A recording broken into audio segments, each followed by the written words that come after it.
कोई अगर आपको बोले कि आपके घर में गुप्त धन है और हम यानी कोई अगर तांत्रिक के तौर पर बोले कि मैं वो गुप्त धन आपको हासिल करवा दूंगा, तो उनकी बात सुनिएगा मत। मैं ये क्यों कह रही हूं, दरअसल एक मामला सामने आया कुछ दिन पहले।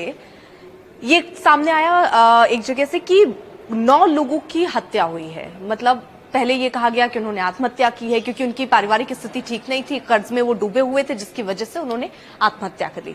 जैसे जैसे जांच आगे चली, कई चीजें सामने आई और चौंकाने वाली चीजें सामने आई। जैसे सामने ये आया कि दरअसल ये जो परिवार था, उनके जो बेटे थे 2, वो इस तांत्रिक के पास जाते हैं और ये कहते हैं कि वो बहुत परेशान है, क्या कोई विकल्प या जुगाड़ हो सकता है। तो उन्होंने कहा ठीक है, अब तुम्हारे घर में गुप्त धन है, तो मुझे इतने पैसे दो और वो गुप्त धन मैं निकलवाने में तंत्र अपनी विद्या से मदद करूंगा।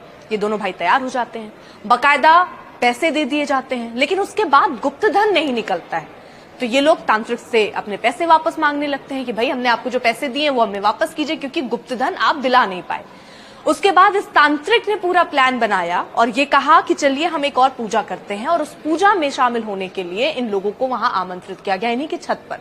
उसके बाद उन्हें खाने के लिए कुछ पदार्थ दिए गए, उसमें बताया गया कुछ ऐसा मिलाया गया ताकि वो पूरा परिवार जो है वो खत्म हो जाए और वो पैसा वापस उसको ना करना पड़े। तो एक तांत्रिक जिसने इतनी बड़ी साजिश रची, और शुरुआत में तो पुलिस को भी ये पूरा मामला आत्महत्या का लग रहा था कि पूरे परिवार ने सुसाइड कर लिया ताकि जो घर में प्रॉब्लम्स हैं, पैसे नहीं है उसकी वजह से। लेकिन बाद में जब छानबीन हुई और एक शीशी ने यहाँ पर पूरी जो स्थितियां थी उनको खोल कर रख दिया। वो शीशी एक शख्स के, एक जो परिवार के जो 9 लोग मरे थे उनके एक के बगल में वो शीशी मिली थी। जब जांच उसकी हुई तो पता चला कि इस शीशी में किसी और के भी फिंगरप्रिंट्स हो सकते हैं। उसके बाद एक के बाद एक गुत्थी सुलझाने की कोशिश पुलिस की तरफ से हुई और बात ये सामने आई कि इस तांत्रिक का ही सब कुछ किया धरा था। गुप्त धन वो दे नहीं पाया और ऐसे में अब पैसे लौटाने ना पड़े, इसलिए पूरे ही परिवार को मौत की नींद सुला दिया।